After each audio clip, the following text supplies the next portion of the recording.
Yo, it is Lunchbox. And Muddbutt, I'm doing mine too. You just took that nice milker. I'm taking a reverse milker. A reverse. Kush mints. Man, so we back. We ain't dead. You know, we've been busy. Well, a lot of it is really this. You work your ass off, and it's been 110 degrees up here in this part of Northern California. And when you're running big ass plants outside in 110 degree weather, they're thirsty, and you're out there, and the second you get inside, your ass is drained. So the indoor had actually been getting not as much loving as it needed because the sun, I mean, you know, usually, because a lot of things are harvested now, so it's not, you know, like this morning was perfect. Because you and I were like, all right, fuck, we could actually pull this off today. Yeah. That's how busy we've been, but so it's funny because last night actually was an interesting evening. A lot of you people, in some way, shape, or form, if you're a stoner and you've read any stoner publication or any, you've probably heard of Oaksterdam. It's in East Oakland, and it's a staple. I mean, it's a California cannabis staple, and they got famously raided, and all this shit was bullshit. But anyway, they persevered. You know, they just said, "Fuck it, we're," you know. But anyway, they had an Oaksterdam basically cup where you bring your weed and it's judged, and so I had been working on this, and I knew from the beginning it was special. And as it was growing, I was like, show me something that's gonna fucking beat this. Well, it's a 1996 stump. I was given it by a good buddy of mine that lives in Santa Cruz, but he only grows shit that comes from Santa Cruz. Like, I've never seen someone so loyal to their coastal town that they only grow shit that's from that area. But a lot of good shit's from Santa Cruz, so. And he knows Skunkman Sam, who is basically the skunk master.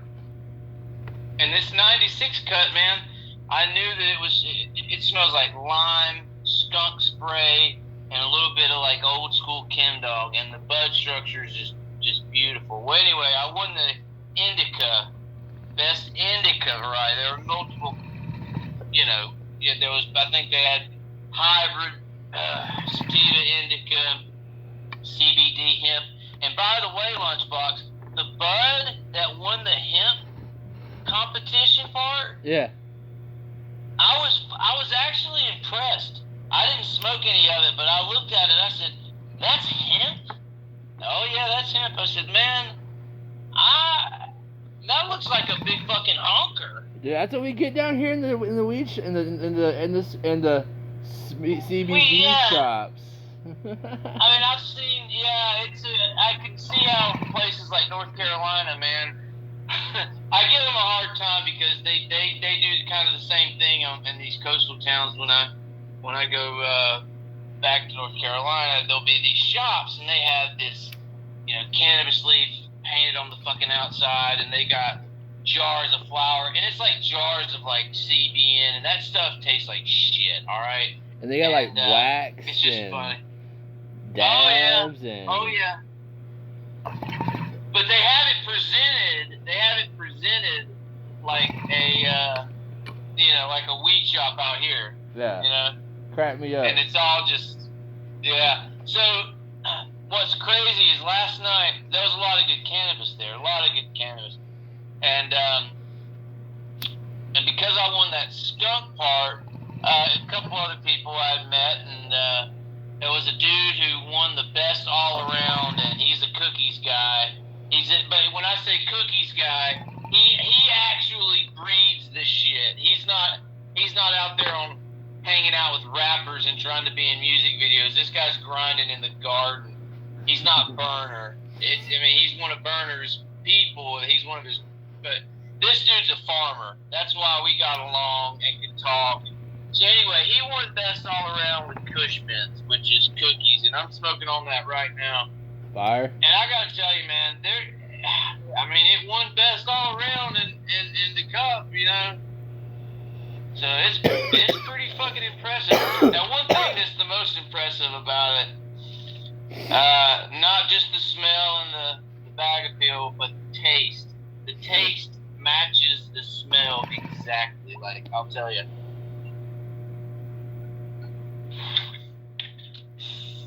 I mean, when you blow through your nose, you get this cherry gas, and then the palate just tastes like classic,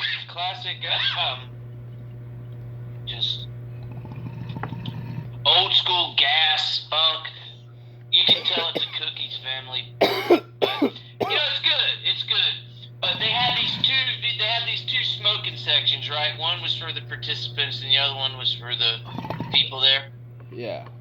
And I was smoking in the one that was for the entry people. Yeah. Well, Barner was back there, and he has these fucking sunglasses and a little crew around him, and they're all decked out. They all got sunglasses. Let me tell you something. That guy, he's just a master marketer. That's what he is. And I was glad to see other true breeders and gardeners there. We all know that about Burner, but none of us knock it because we're like, you know what? Deep down, we're like, yeah, he has the right people on his side, and he has the right people breeding his shit. But he's taking all the credit for it. I mean, now that Cushman's won, that shit's probably, if somebody goes to a dispensary today in Oakland and asks for this ounce of Cushman's, it'll probably be $5.60, and that's really unbelievably ridiculous. But I do have a funny story for you about last night in Lunchbox. It's fucking hilarious. Tell me the story. One of the categories was outdoor, and there was a guy, and he introduced himself, but he had this girl with him, I guess his girlfriend, and her name was Bella. And I was like, hello, Bella. Because listen, this dude, he looked kind of like a goofball, and he was about 6'5", just skinny, and he had this really smoking chick with him, and she was all, dolled up. She's at the big cannabis event with her boyfriend, and he's I'm sure he's been telling her he's got the best weed in fucking California, and so he comes over, and he pulls out a Ziploc bag, and because he smells the Kush mints. We're over there smoking Kush mints, and it was, you could smell that above everything in that fucking room. And he walked over, and he brought over a couple of his nugs that he grew outdoor, and in front of this dolled out chick, and he was dead serious too, Lunchbox, he pulled out like 2 fat nugs of straight Bammer. Bammer, alright.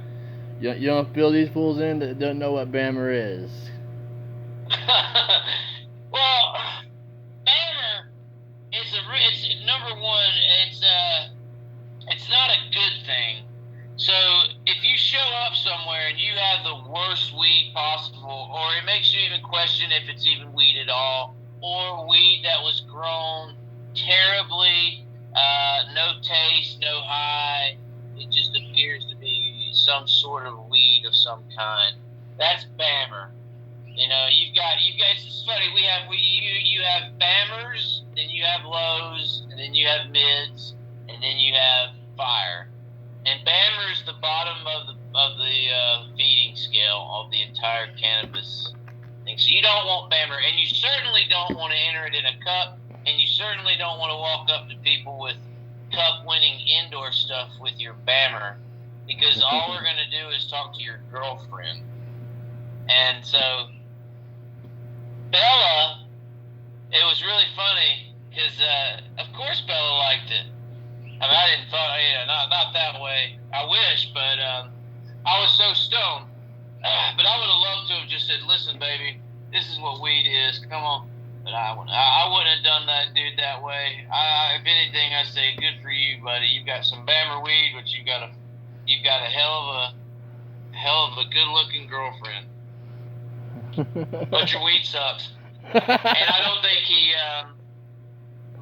think he placed or anything. But he entered it. Hey, he was that confident. You got to be confident enough to enter your stuff into a cup. It takes people can look at that shit and you can really honestly think to yourself that it's great, but it's just in reality it's Bammer, and you're gonna be told that it's Bammer at a cup like that.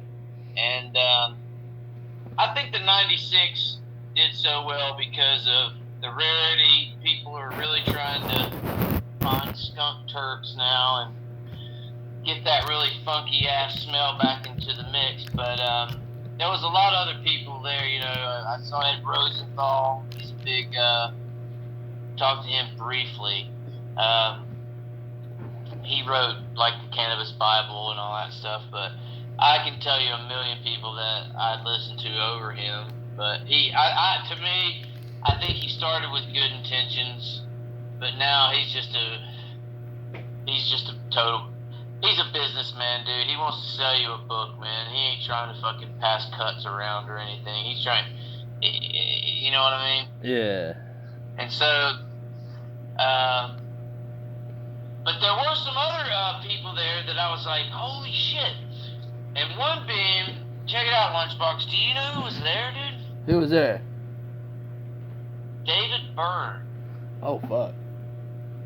Hell yeah. So for you, it's well-known facts here that Lunchbox and Muddbutt have a vast, what would you say, Lunchbox? Would you say fucking straight music is woven into the fabric of our souls? Straight up, and not just one specific genre.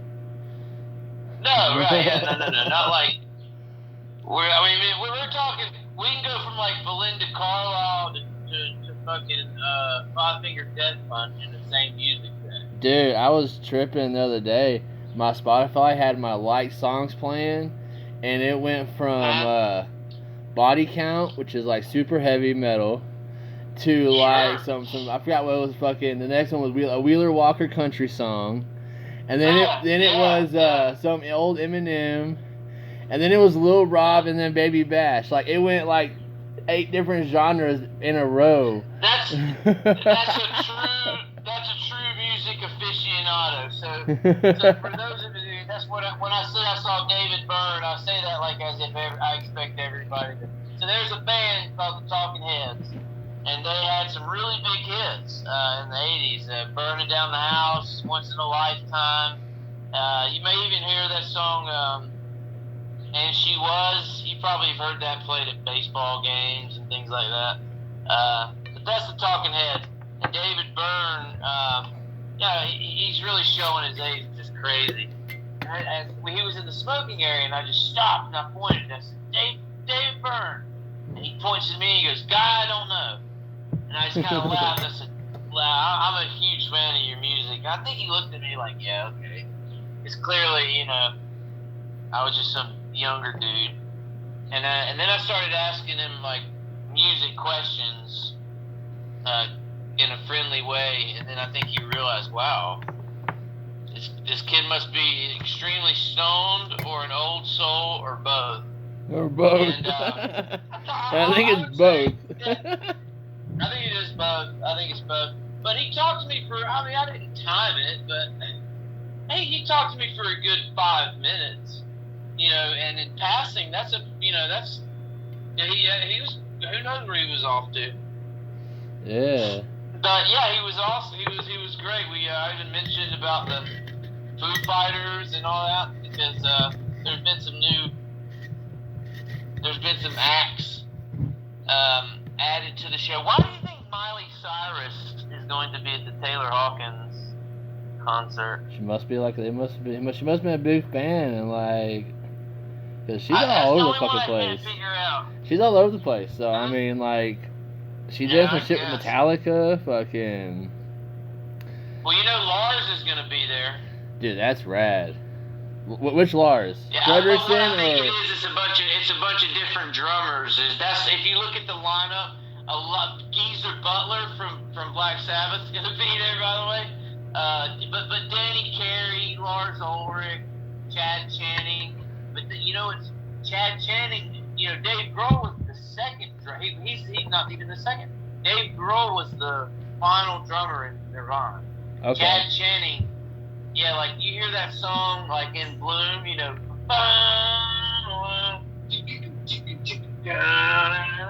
so that's Chad Channing doing that. Yeah. So he's gonna be there, and Chris Novoselic is gonna be there, but he's a bass player. But Miley Cyrus. I mean, you see names like Geddy Lee, Alex Lifeson from Rush. Lars Ulrich. Geezer Butler, which I'm Stuart Copeland. I've always put. He's from the Police, guys. Not the fucking Pigs, but the actual band, the Police. Awesome drummer. Awesome drummer. Yeah. Not fun. But that's a one-off event. There's a lot of, and we talked about this the last time we had a podcast. But there are still some bands right now that are calling it for what it is. Hey, look, I can't do this anymore, but I want to get a couple more dates in. But before the podcast, Lunchbox was asking me, he said, Muddbutt, I'm trying to figure out what concert to go to. And one of the choices was Elton John. And I was like, Lunchbox, I don't think that would be a good one because I've been to Elton John, but I saw Elton John in 2012, and it was in a smaller arena. But the biggest thing that I remember is that everything was drowned out by the piano. So if you're not really cool with only hearing the piano and nothing else, then go for it. But I just don't. I think you would be a little disappointed, and everything is toned down. I mean, it was toned down. Even some of it's like Saturday Night's All Right for fighting. I mean, dude, you should play that song like. Yeah. It's just not being played like that anymore. And that song just makes me go 100 miles an hour. No shit, that's the song you listen to with the windows down going over the fucking bridge, Golden Gate or Bay or whatever. You know what I mean? That's a song they were doing lines of coke with back in the 80s, getting down. Yeah, that's a serious party song, man. That's a serious party song. So it's almost like a musical crime of some sort to slow it down like they're doing, but I think that's the best he can do. He can't do it no more. No, he's still got a good voice, and I think that's carrying him through. But he has a good voice in a certain range. He knows where he can sing at. He knows his limits, unlike Mr. Paul Stanley. Woo! How you doing, people? Okay, so when was the last time you saw Kiss? Fucking like 2 or 3 years ago. So, does anything stand out from the last time you saw Kiss, one way or the other? Their farewell tour's still going. Well, besides that, that's fucking insane. That's a whole story altogether. That fucking farewell tour's been going on. It's so funny, man. In 1999, they made it very clear. They were like, we just didn't want to stay too long at the party. We wanted to love it, the whole spiel, and then, they keep on and on and on. Oh, I thought your farewell tour was the 9, and oh no, that was the farewell to ACP. It's like, dude, man, don't really, dude. Just say, hey, man, we thought it was. Ozzy Osbourne. There was something wrong with him in the early 90s, and in like 92, he had no more tours. Okay, he was retiring, but whatever. What the problem was. So in 1995 when Osmosis comes out, what's the name of the tour that year? The Retirement Sucks Tour. Couldn't Kiss do something like that instead of just continually calling the farewell tour something along those lines? End of the road. Yeah. Last tour ever. Retirement sucks tour. And That's just a rip on it. Like, yeah, I did retire and it sucked. Yes, and it sucked. I don't know exactly what it was. It was a medical issue, but it was like, yeah, and it was the No More Tours concert, the tour. But, you know, hey, whatever it was taken care of, and then in 1995 he had a brand new album, had that badass song on there, I Just Want You. I Just Want You. Bitchin' tune, man. Bitchin' up. Dude, Ozzy's last single was dope as shit. Under the Graveyard? I think he's, you know, it's just the way that his voice still can be thrown into really heavy music, man. It is a good song. His voice is made for heavy music. It's made for heavy music for sure, and it can fit in really well. And it's a trip, because when in conversation, you can't understand a damn word the guy's saying.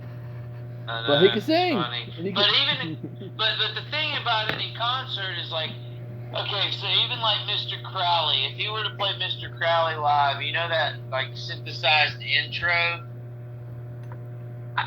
They may play a pre-recording of that until the actual music starts, but that's where it stops. Bands now do like Kiss. Kiss is a perfect example.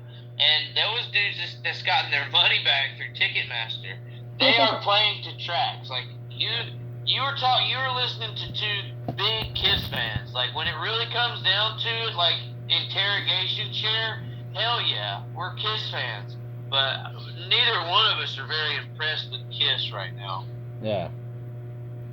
And I wouldn't see them again. And that's why you know that's why they're touring in these random spots right now. And festivals. And in these random countries. And festivals. Yeah. To places that guarantee a crowd that's not necessarily for them. That way they can say, I played to 10,000 people. And these people went to a big fucking festival and you were there. And they're going to little European countries where like concerts at all just don't happen. Yeah. So of course they're gonna draw a crowd because people, the commercials they're getting over there are like from the 80s, and they're just, you know. There's been some really funny videos on YouTube about Paul Stanley being terrible. Like, what are some of your, like, Paul Stanley, there's so much material, man, but like, tell me what do you think your what's your top three, either Paul Stanley lines or Paul Stanley events, or you know what I'm going, or Paul Stanley something, top three. Like, you mean like Paul Stanley, like something he's done? If it's not, this is why, anything goes. Top three, Paul Stanley. It's either something he's said or something he's done. Okay. Let's see. Shit, dude, I'm fucking really high. Well, just fuck, man. Hell, you could have three just from the fucking Sonic Boom tour we went to. Dude, fucking, Yeah. Well, it's not specifically Paul Stanley, but that one dude that we ran into outside the show that was mocking him just like we were. How you doing, Pensacola? And we heard him and we fucking answered him like it in the same tone. No, man, because a lot of people like really take that shit serious. But I guess it's just, where I was going with that is to talk about how ridiculous Paul Stanley is. Like I have the one of mine was when we were at the art gallery as a kid. He was doing these fucking paintings. And, dude, my dad was ready to knock him out. And, he was selling those dumbass paintings. And, they were expensive. They were like $5,000, $6,000, $7,000. And Paul Stanley was like, I'm going to give you the same thing I'm going to give you. And I'm going to give you the same thing I'm going to give you. That's absolutely nothing. Now, if you want to buy some, this is not a rock concert. This isn't a Kiss convention. If you want to buy some of my artwork, I'll be glad to spend some time with you. And there was a lot of kids there. There was a lot of Kiss fans there. And he just snubbed these people. And the people that came in were just like rich douchebags that could not name you if you ask them what they thought about the album Rock and Roll Over, they'd look at you like you have fucking 5 heads. They don't know about Rock and Roll Over. They have no fucking idea. They couldn't name 5 Kiss albums, and they have over like 30 something. And that's how it's going with concerts too. Like, you know, Bruce Springsteen, he's always billed himself as the working man's blue collar music. It's like, well, your actions say douchebag entertainer because you're charging $3,000 for your ticket. That's not exactly blue collar prices now or ever, especially in fucking 2022. Right. $3,000 on a concert ticket? Would you even see? Okay, would you even pay $100 to see Bruce Springsteen, big girl? No. I don't think I would either, man. I don't think I would either. And you're talking to 2 people who bought Guns N' Roses tickets and paid good money for them and passed out and didn't even go to the show. Dude, I'm so mad about that. We didn't go to that. Well, we got high, man. Classic Afro man line. Hey, dude, that's a story on its own right there. Yeah, but a lot of bands are doing this though, man. Like, because even that Foo Fighters concert, I'm so lucky that I did not have to pay for that ticket. Because if you go to the Kia Arena thing, it says the concert's sold out, and it is sold out. But you know, there's aftermarket people selling tickets. Yeah. And general admission floor, dude, is like $2,000, which technically you could get front row if you're there early enough and you bulldog your way in there quick enough and just sprint to the front and fucking stay put. Yeah. But, you know, you better be ready to piss your pants because you ain't leaving that spot. You best get you a condom catheter. Put you a diaper on. But, you know, hey, but these, you know, that's a lot of money. And the tickets that are not even affordable, but the $400 tickets are behind the stage, behind the screen. Like, their backs are to you the entire time. You know? Yeah. And there's some people like, oh, but I'm in the door. Nah, dude. I've got a general admission floor ticket, and wherever I end up down there is wherever I end up. I just want to see. I just think that this is our generation's concert for George Harrison. This is our generation's concert for Freddie. You know. Yeah. But didn't you go to a rather interesting concert recently? Oh man, so, dude, I know you'll remember this band from back in our prime. You little crazy town. You know, fucking. Yeah, what exactly what do they sing, big? That song Butterfly, you know, fucking, dude, I'm high. I can't. Sugar baby. Yeah, something like that. Sugar baby, butter, you're my butterfly, sugar baby. Yeah. I remember all these fucking girls in high school. I think I was a freshman in high school, maybe. Dude. And and all these fucking girls out there, you know, oh yeah. It was dope. My It was butterfly. Crazy Town, Sugar and then baby. the headliner was Trapped. And Trapped put on a pretty bang show. Now, how do they sound live now, Trapped as a whole? Like, I know they, you know, I like Echo and a couple songs, but like, as far as how they sound live? They didn't sound bad. I mean, probably in a different venue with different sound equipment, it probably sound a little bit better. But overall, it wasn't bad. But the best part of the night was during the day and the evening before the concert, and it was the micro midget wrestling. Those pictures were insane, man. They were like midget butt crack everywhere. I got put in that headlock by one of the fucking midgets at the end of the night. Yeah. Like this picture, I get a text and it's a lunchbox, and I open it up and it's just, I have no forewarning. I don't know where the fuck he's at. and I just get a picture, and he's in a headlock by a bunch of midgets in a wrestling ring, and I was like, all right. It was a hell of a night. Fucking. I was like, I guess Lunchbox found something to get into tonight. And then that fat whatever midget had his ass just doing one of those full moon Rikishi slams. Face slams. Yeah. He put his perineum right in his face. And that little dude's arms just flailing everywhere, like. I was fucking dying. That's another. Yeah, we've been finding new ways to stay tan, man, and we figured we were gonna start tanning our bare sphincter and get our. A lot of people call it grundle, your grundle, and that's okay. But medically, we like to be. We're smart around here. I mean, for Christ's sake, Lunchbox, he's damn near an architect by now, you know. So we're gonna call it what it is. It's a perineum. It's a spot between your. We're smart. We're smart. So we let the sun penetrate our bare sphincter.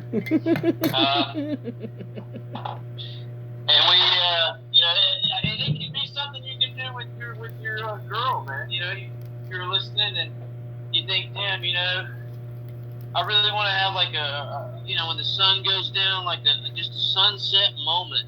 You know, you can have a sunset perineum session, you know. Yeah. So, yeah, you can call it or in the morning, first thing you can go out and have a perineum sunrise, dude. Just you and your fucking chick, just lean backwards and spread fucking, you know, just open shop. And let that morning sun just bounce right off, dude. Make sure you're not in like the vicinity of kids in a public space or facing the school. Well, that's true. You really gotta be careful where you do that. Check with your local municipalities. We don't want to get anybody in trouble. Yeah. We don't want to get anybody in trouble. I mean, I only do that if you have a lot of private property. Or you're in San Francisco. Or if you're, you can get away with it in San Francisco. You can do some perineum on the sidewalk. Stretches in East Oakland on the sidewalk, sure. Over, you can go over the fucking over the Presidio or the what's it called? Where's the Embarcadero? The Embarcadero. Or the Tenderloin? Where's that one skate park by the fucking by the oh man, over the one you like, the old one from the 80s. Isn't that Solomon? Nah, that's the underpass. Cause you know that was rated one of the best skate parks in the country. Yeah. Nah, this one. No, I like I like a couple of them that y'all would go to. It's does it start with the S? What?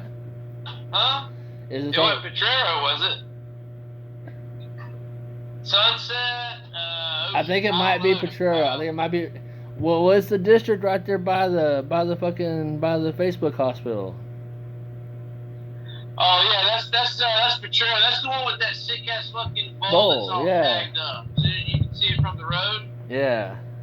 You can see that shit from the road, and it's fucking beautiful, man. That skate park, it always makes me wish I could skate when I go past that skate park, because I'm like, man, that bowl looks so fucking awesome. Man. Just get you a board and ride it. Go get you a longboard with the wheels cut out. I ain't gonna ride that fucking thing.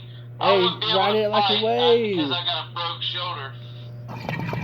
Yeah, you can't be getting hurt. You got a fight coming up. That's something new that you. Why can't you fuck? That's something new that's came up since our last podcast. Muddbutt. Well, I grew up wrestling. Yeah, I grew up wrestling, and I just figured. But man, I took a long time off. You know, there's when you wrestle at that level that I wrestled at. I mean, I wrestled since I was 4 years old, and I didn't wrestle because, you know, I wanted something to do in the winter. I didn't wrestle. You know, I wrestled to fucking win. And had had that mindset since age 4. I mean, wrestled Division 1, you know, on the world level.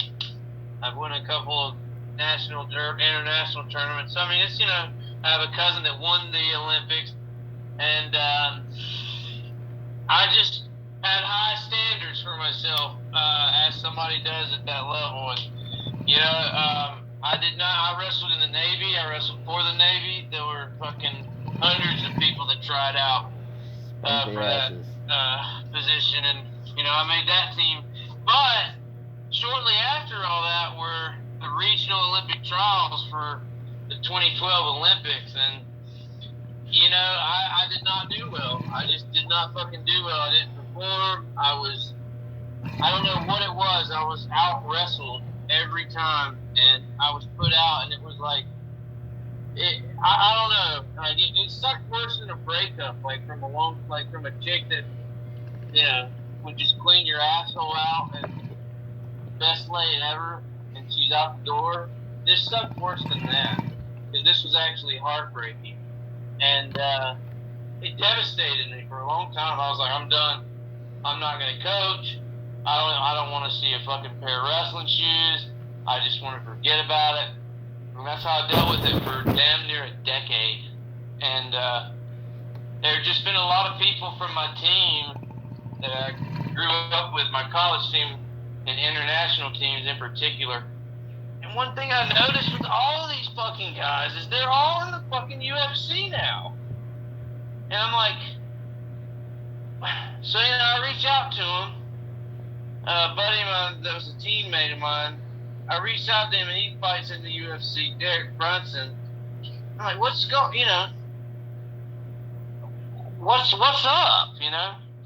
So it just kind of, the bug had always been put in my ear about, you know, yeah, man, you just need to work on this, your wrestling's fine, work on ground striking, and do some, you know, other MMA things like some Brazilian Jiu-Jitsu, even a little Taekwondo to change maybe a setup for a throw or something. But, you know, I was like, you know, I'm not getting any younger. There's a guy in the UFC that was on my team. There's three fucking people in the UFC that were on my roster in college. It's insane.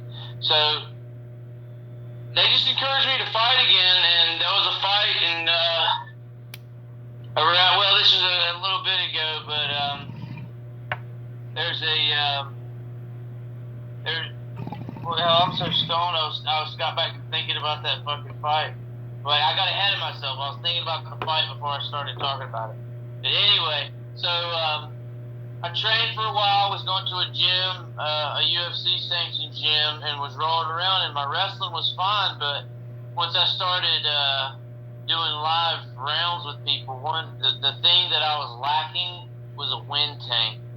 I used to be able to fucking go 90-minute grind matches, and that was the one thing that I had to be very realistic about is, okay, I have the wrestling down. I would even say I have the striking down, but I don't have the fucking cardio down. So I had an exhibition fight and just caught him. I mean, that's always my go-to. I'll tell you, that's the thing. I don't care if my opponent knows. I'm going to clear your hands. I'm past your hands. I'm going to clear them, and I'm going to high crotch you, and I'm going to go, and I'm going to take that high crotch and switch it to a blast double, and we're going straight on the ground. And whatever goes from there, you might kick my ass, but I might kick your ass too. But because it's, you know, that's like fight for real fight. And Lunchbox, he's pulled me off of some fights in his life, and I don't know. I just went to an exhibition fight and did well, and then there was actually an opportunity to do a actual like prelim.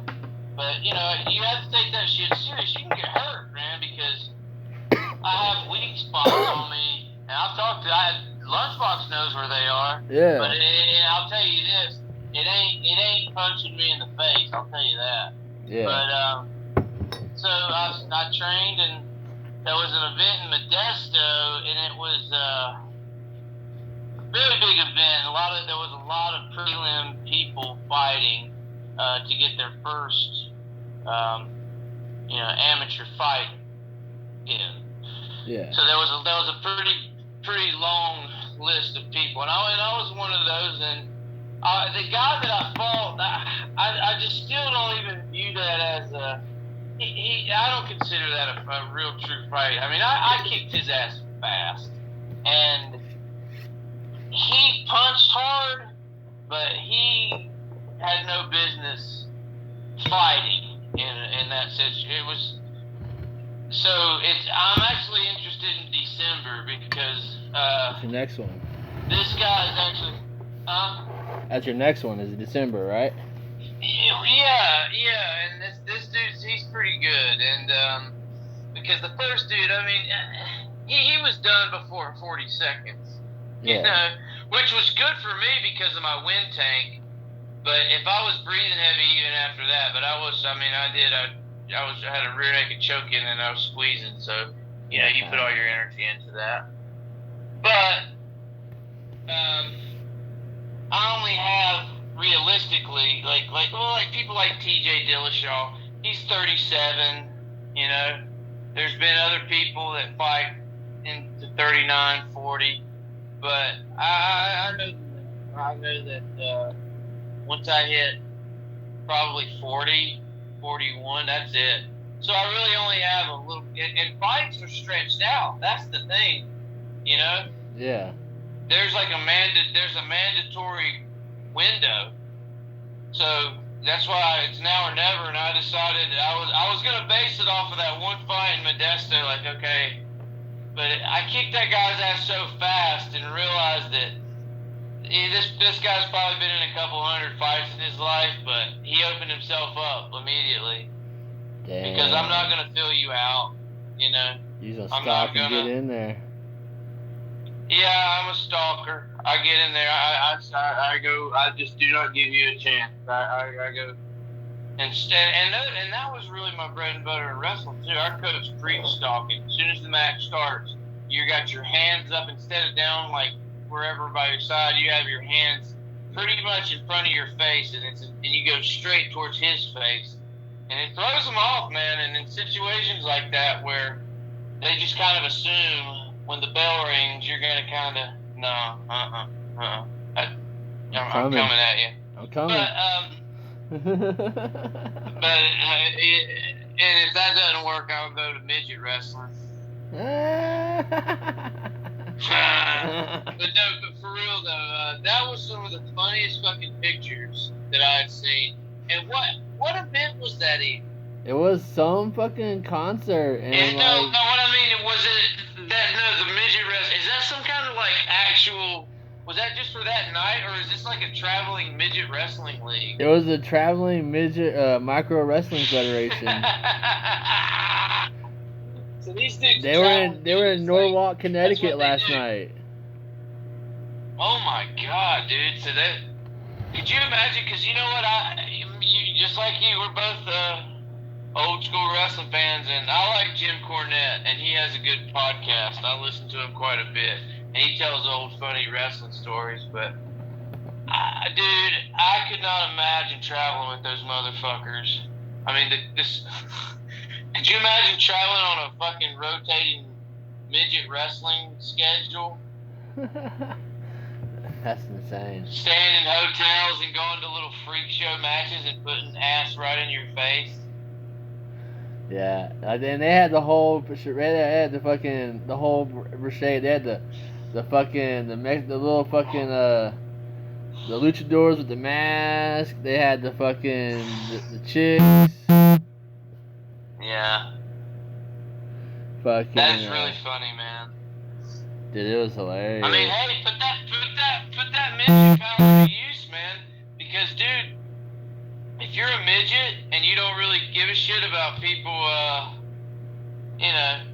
hiring you for human bowling or something, you can make pretty good fucking money, man. Like I've known people that have hired a midget. I mean, it's hey, the midget advertises it. You know what I mean? Straight up. Like, I've had some people call me the worst names ever for doing that.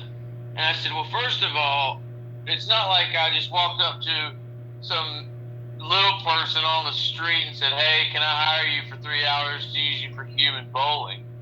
You know, this dude advertised as, hey, I'm a midget, and you can rent me for bachelor parties and parties. You know, I do human fucking bowling.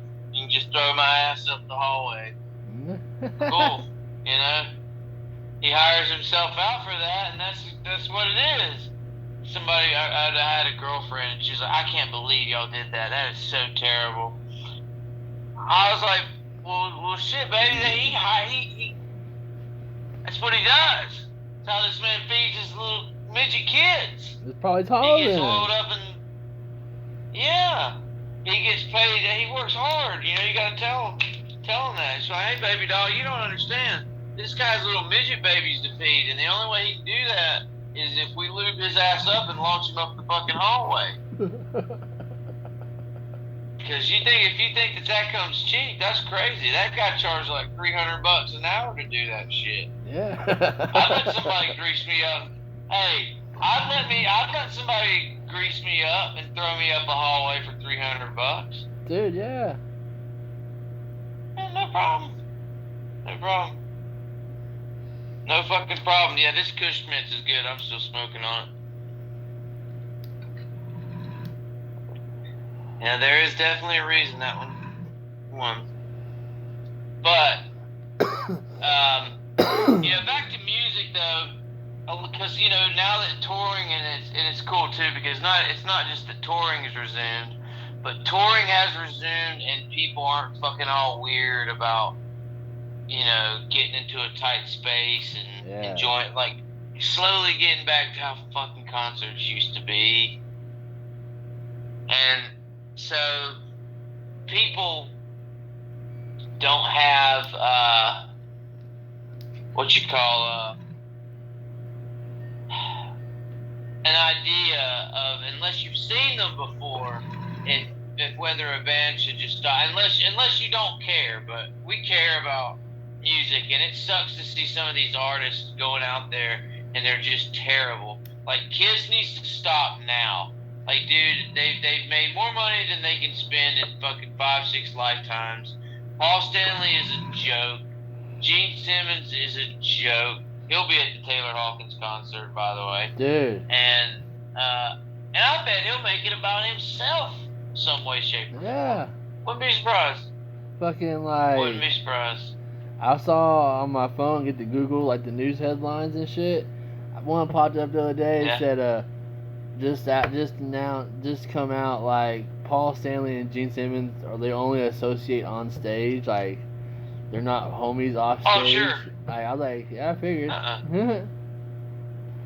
way. No, they're business partners, dude. It's funny, man, because, like, back when, like, 5150 and OU812 was written, you know, they lived Sammy and Eddie, they lived next to each other, man. And Eddie would come over in the middle of the night and jam, you know, that's cool.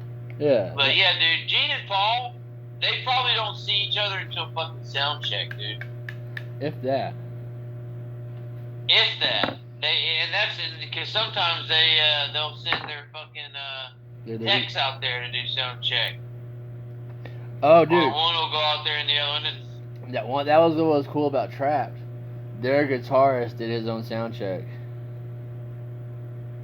Yeah, man, do your own sound check. I've always been because number one, that's I know that's generally done during a time that the doors are closed, but every now and then, they'll let you in and they just have a late sound check or something. That happened with Ace Frehley. They were late. And so when the doors opened, Ace was finishing up his own sound check, and I'm like, dude, Ace Frehley was doing his own sound check, dude. You know? Yeah, like, that's dope. I was cracking up because I was like, man, they got this old ass dude up here doing a fucking sound check, and then 5 minutes later, it come back out. It's the fucking guitarist. I mean, dude, they try to say, well, this ain't, you know. I would say the best Kiss lineup. My top three. I'll tell you my top three, and then see if you can give me what your top three is. All right. As far as Kiss incarnations, right? Number one for me is always going to be Kiss, the original Kiss, Peter, Paul, Ace, and G. But my second one, I kind of like, is Eric Carr, Vinnie Vincent, Gene, and Paul. And then I like, my third one is probably the Alive Three, Bruce Kulick, Eric Singer, Gene, and Paul. That's my top three. That's the same.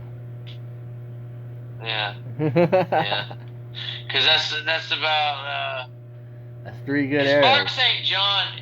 Well, Mark St. John was, he was the tour. He was on, I don't know if it was Animalize or something, but he was on one of them that Bruce Kulick wasn't, that I thought that Bruce Kulick was on, but it was really Mark St. John. And then they did that dumbass grunge album that sucked ass. With Domino? Oh, it's so stupid. No, that's Revenge. That one's actually pretty... Vinnie Vincent wrote that song. That's a good... That's one of my favorite albums. Yeah, Revenge kicks ass. What am I thinking about? Because Alive 3, that's... Because when I do listen to Kiss, I listen to Alive 3. Yeah. And it's because, it is Eric Singer on drums, but it was at a time, I think, 93, and it's just something about live performances that I hear. Even Van Halen from 93. There's just almost just like an extra fucking. That was when that Van Halen live album came out, wasn't it? Yeah, and there's something strange about that, because that album just kicks ass, and other albums that were live that came out that year just kick ass. All right, name your top three live albums. Live Right Here, Right Now. Van Halen live at the Tokyo Dome, I thought was really good, and Kiss Alive 3. Dope. I got. That's a good one. What was my number one? What was my Live number one? Right Here, Right Now. Okay, yeah. I'm good with that order. Okay, now, does Live Without a Net count as a live album? I suppose it does. And no, it doesn't count as a live album, but it counts as a, because Van Halen put it out. It's not like some documentary from like a third party type thing. Like, Van Halen put out Live Without a Net. Yeah. You know what I mean? Okay. So I would consider that part of their catalog. But not an album. Okay. But not an album. Okay, but so it's going to part be... of their catalog. And I think it counts. It's going to be Live Right Here, Right Now. Yeah. Then Alive 3. And just because I have it on vinyl and I love the artwork. I love the artwork on that album. Yeah. And then my third one, what's it gonna be? Fuck. I'm gonna have to say it's a live album by Volbeat. And really? It's because they cover some Johnny Cash. Oh yeah. And it kicks ass, dude. It's a dope one. Did Volbeat pretty good? What Cash tunes did they cover? I didn't know they covered Ring Johnny of Fire. Hell yeah. Hell yeah.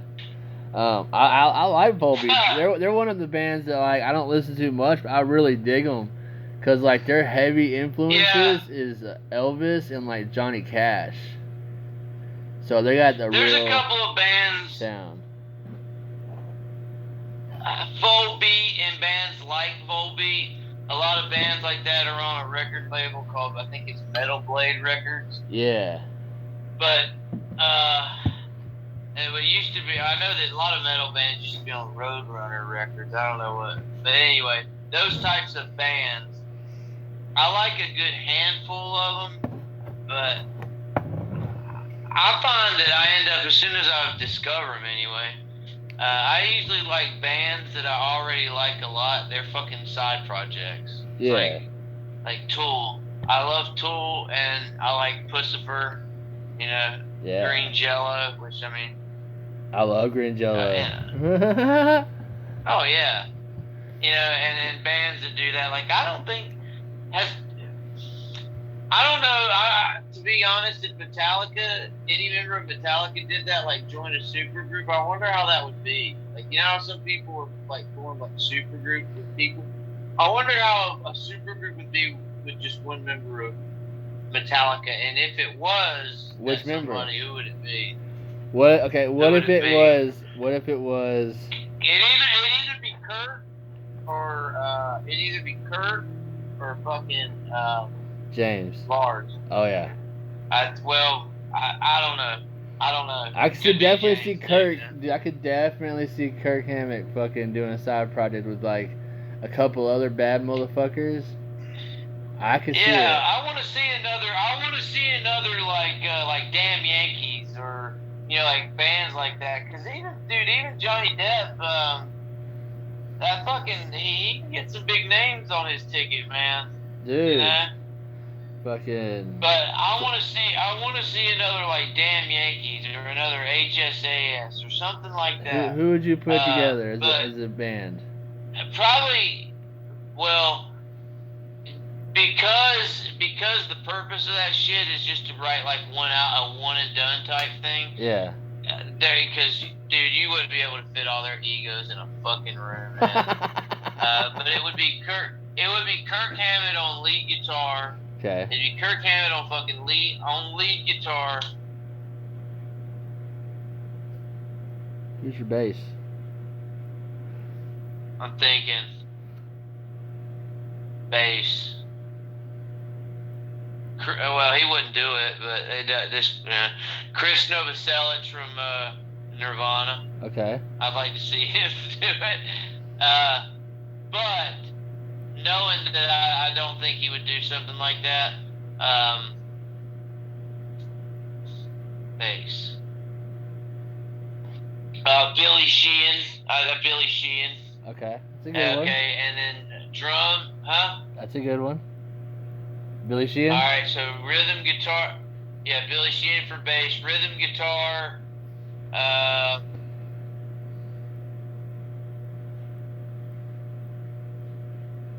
Probably Pat Smear from fucking Foo Fighters. He's good, dude. Yeah. Pat Smear. Because I can't say Chris Shiflett because he's just too good. And Dave Grohl is much like Dave Grohl plays with Chris Shiflett, much like James Hetfield plays with Kirk. Like James is just riffing it, and Kirk is the one that's doing all the intricate. And that's how it is in the Foo. Yeah. Chris Shiflett's the real intricate one. So it would be Pat Smear on rhythm, and for vocals, dude, I'd probably fucking throw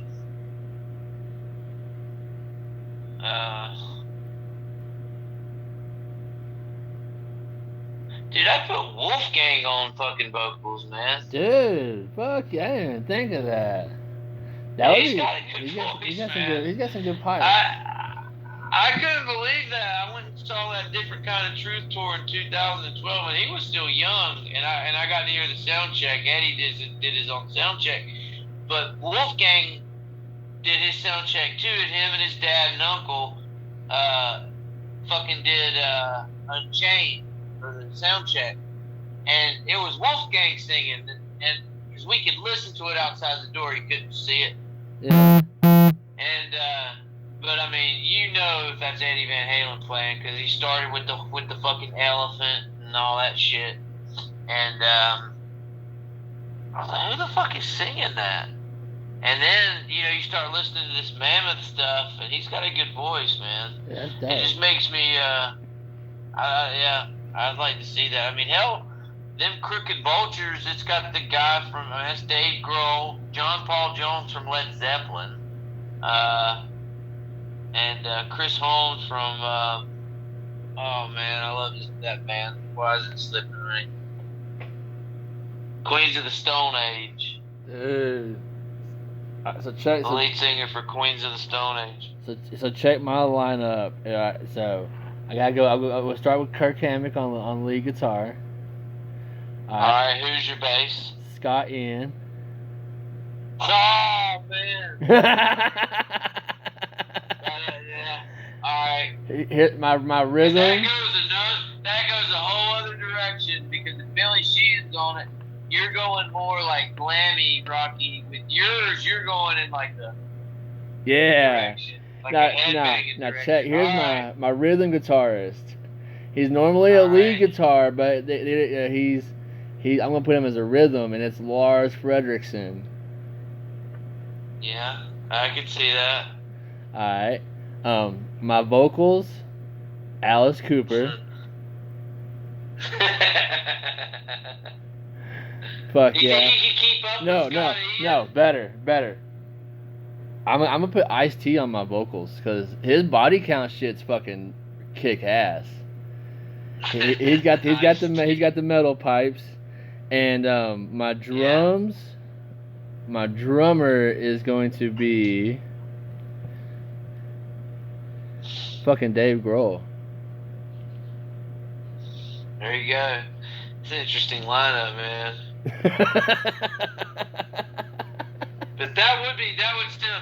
I would just wonder, because with Scott Ian, he plays fast, and he ain't a bass player that.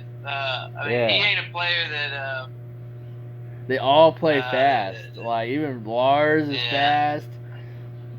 Dave's fast. Like, dude, that would be like some speed metal shit right there. But, I don't know how Scott Ian is on bass. I'm sure he's good. He's usually on the guitar. But he'd be fast. He'd have to keep up with him. He fucking... Wow. Yeah, no, because, Dave Grohl, he played bass on, there's a couple songs at that Wembley show. But he can play anything. A lot of those bands, like supergroups, they can play anything. So it's kind of funny, because with lineups like that, you don't really have to choose them based off of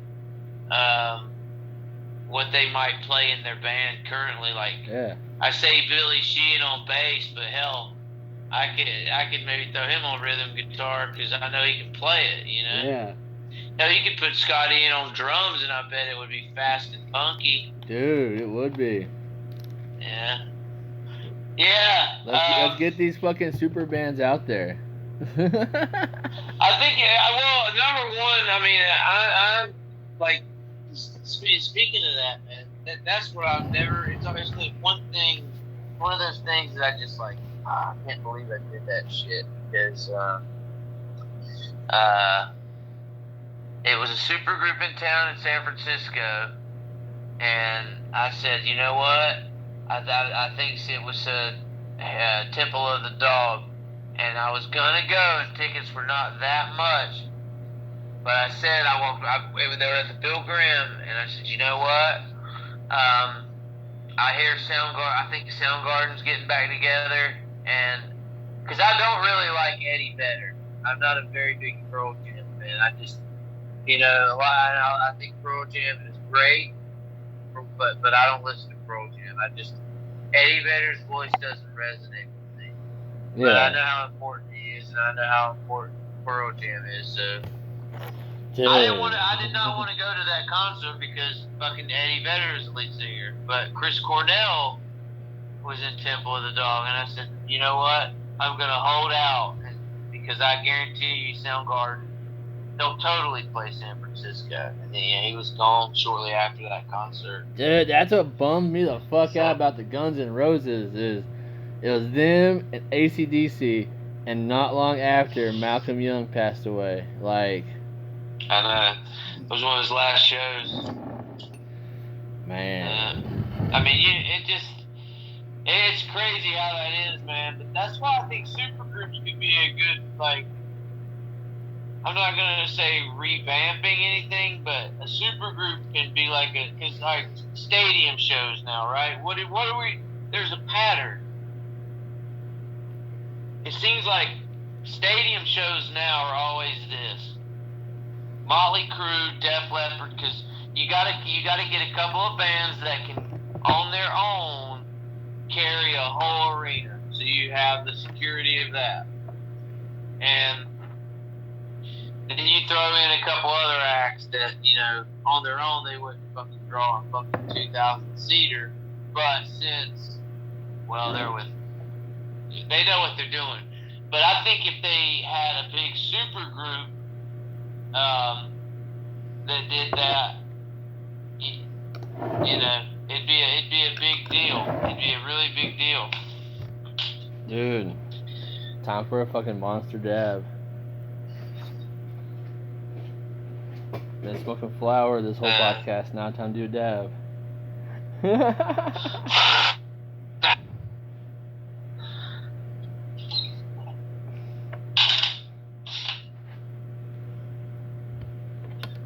Time to do a dab. Yeah. All right.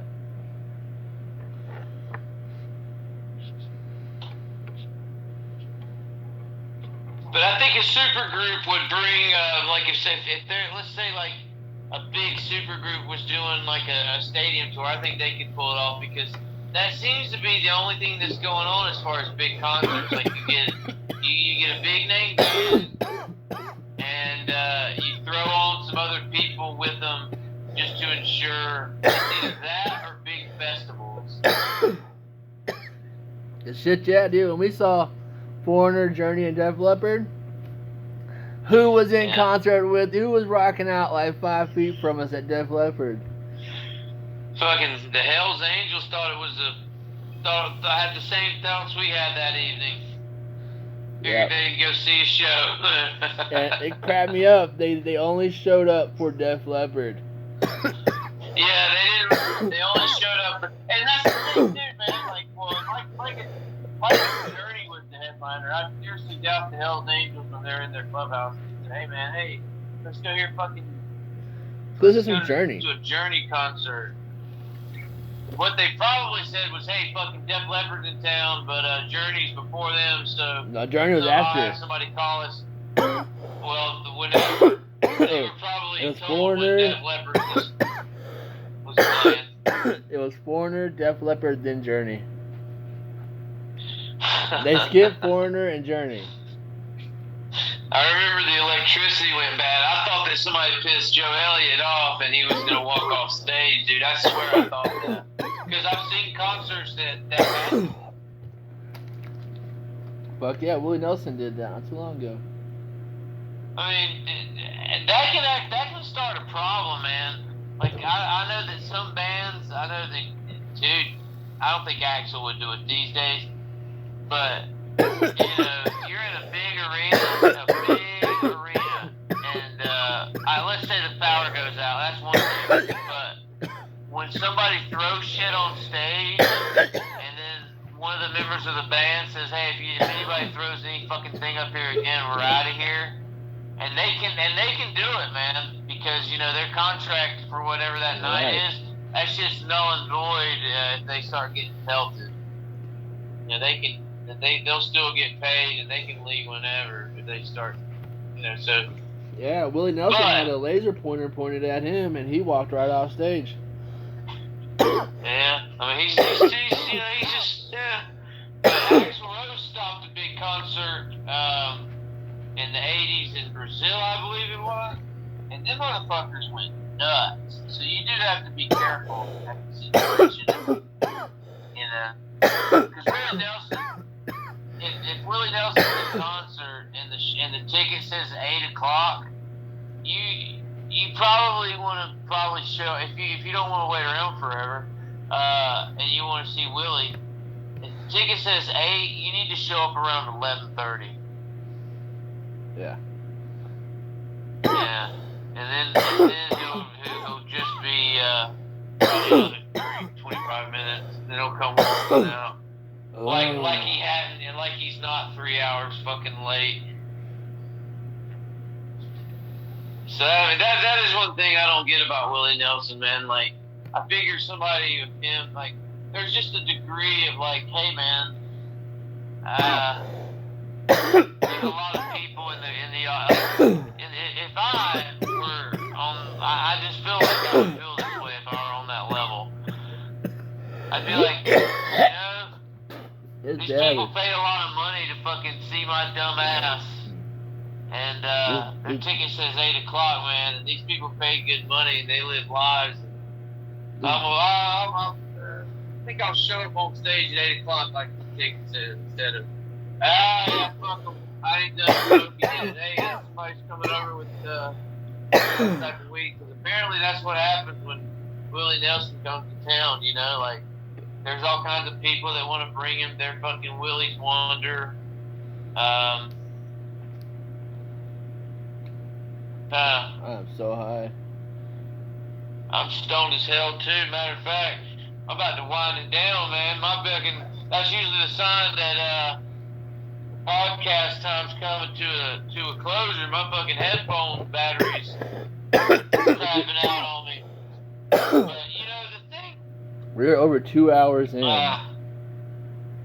That's a good podcast, man. Joe Rogan's and shit's much longer. We got all kinds of shit to talk about. We only scratched the surface in that. But next podcast, let's talk more about this supergroup shit. Man. Let's do it. Y'all send us some ideas. Set it up. But, we want to hear some. I am so fucking high. I gotta sit down. Hold up. Yeah. Oh. All right, where are we at? What were we saying? I was just talking about the supergroup bands and stuff. Oh, fuck yeah. Next podcast, we gotta dabble in the supergroups. I just think it's a good idea, man, because I don't want to keep seeing that fucking trend of just, okay, Def Leppard, which I love Def Leppard. I love Def Leppard. And they're an arena band. But, like, it's like the only way big concerts are able to happen now. That's why I think they should switch it up and make, like, do a big super group and tour. And I'm not going to say charge the fuck out of people because I don't like that shit, man. Concerts used to, it really chaps my ass to see that, man. To see concert tickets that fucking expensive. Ticket costs more than a second mortgage. You have to get a second mortgage on your house to buy concert tickets. Dude, $3,000 to see Bruce Springsteen, dude. I mean, are you kidding me, man? Are you kidding me? It's unbelievable. I would not pay $100 to see him, man. But yeah, we'll continue this on. We need to keep this on this should always be a weekend staple, man. Because we're cool, man. People listen to cool people. Yeah. And nobody's fucking cooler than the butt with mud in it and the box with a big fucking nasty lunch in it. Fuck yeah. Well, dab on, Lunchbox, dab on, everybody. Hell yeah. I'll talk to you soon. Alright, later, big girl. Signing off.